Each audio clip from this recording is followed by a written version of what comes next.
قل أعوذ برب الناس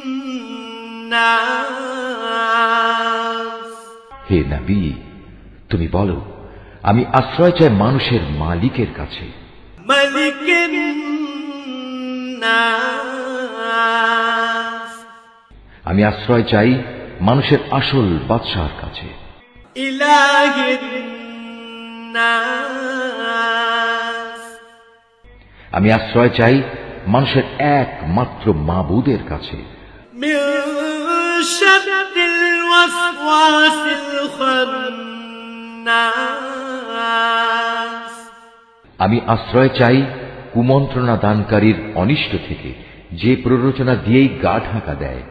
الذي يوسوس في صدور الناس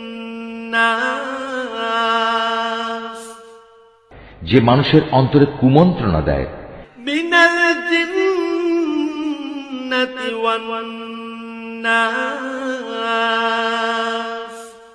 জিনদের মধ্যে থেকে হোক বা মানুষদের মধ্যে থেকে হোক, তাদের অনিষ্টের হাত থেকে আমি আল্লাহ তাআলার কাছে আশ্রয় চাই।